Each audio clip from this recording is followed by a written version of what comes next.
I was once trapped in a room where every wall was made of my own mistakes, addiction, broken promises, and endless nights of feeling invisible. Imagine being surrounded by darkness so thick it muffled even your own voice.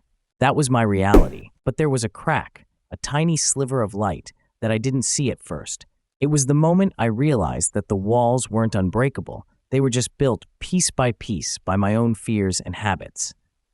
To escape, I had to dismantle them one piece at a time. The first obstacle, the lie that I was alone. Isolation was my prison guard, whispering that no one could understand my pain. But healing began when I started sharing my story, not the polished, perfect version, but the raw, ugly truth. I found others who were also trapped, and together, our stories became a rope strong enough to pull each other out.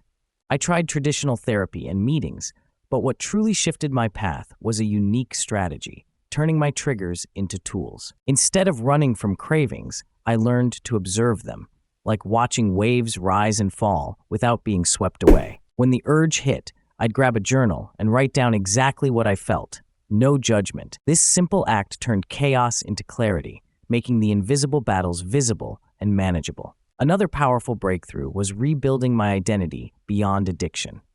I took up painting, colors splashing onto canvas like fragments of my shattered self coming together. Each brushstroke was a declaration: I am more than my past. This creative outlet became a sanctuary, a tangible reminder that transformation is possible. Helping others became the ultimate healing. I started a small support group in my community, inviting people who felt lost to share their stories and strategies. Watching someone else light up with hope because of something I shared was more powerful than any high I ever chased.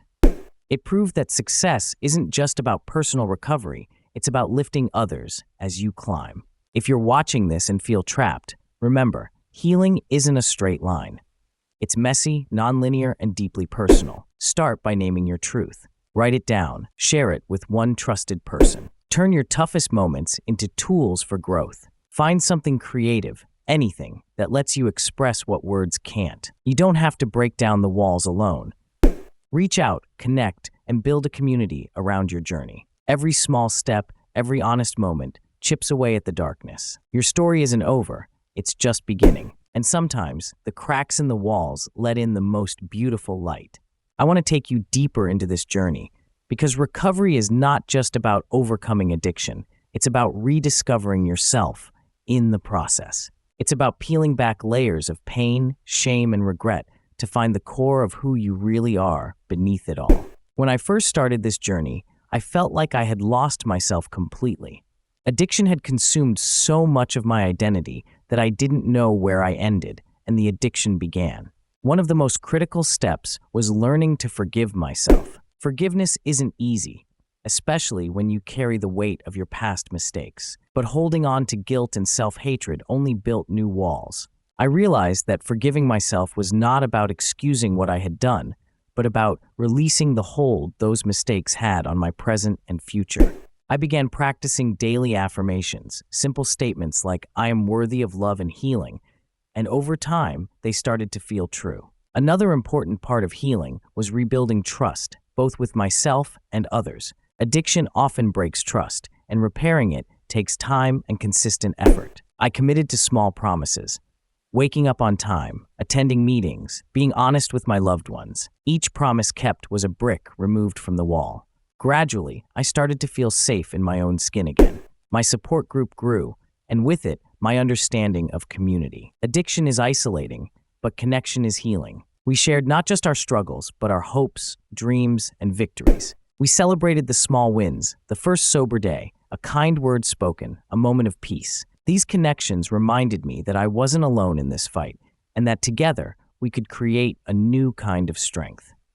I also learned the importance of self-care. For so long, I neglected my body and mind, telling myself I didn't deserve kindness. But recovery taught me that self-care is an act of rebellion against the lies addiction told me. I started exercising, eating nourishing foods, and getting enough rest. I practiced mindfulness and meditation to calm the storm inside. These practices didn't erase the pain, but they gave me tools to manage it more compassionately. Creativity became a lifeline. Painting was just the beginning. I explored writing poetry, playing music, and even gardening. Each creative act was a way to express feelings that words alone couldn't capture. It helped me reconnect with a part of myself that addiction had tried to silence, the part that dreams, feels joy, and creates beauty.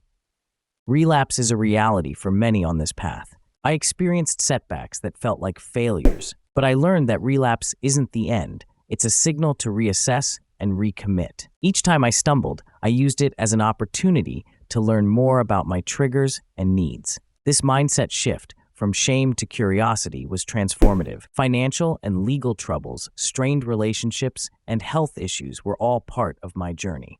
These challenges were real and painful, but I found that addressing them one step at a time made them manageable.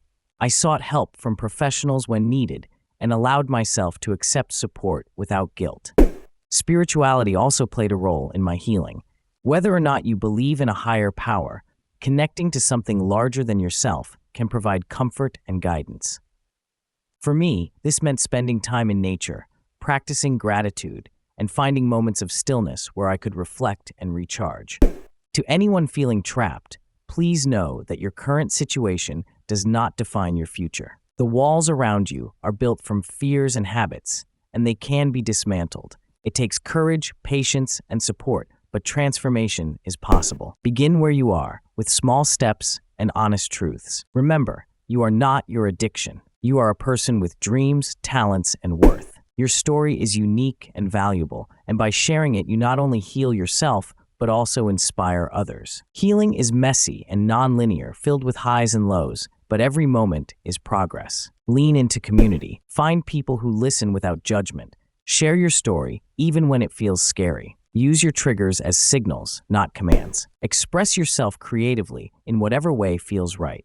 Forgive yourself and celebrate your resilience. The room you're in might feel dark now, but cracks will appear. Light will seep through. Those cracks are your courage, your honesty, your connection, and your growth. Keep chipping away at the walls, piece by piece. Your story is just beginning, and the light ahead is waiting for you.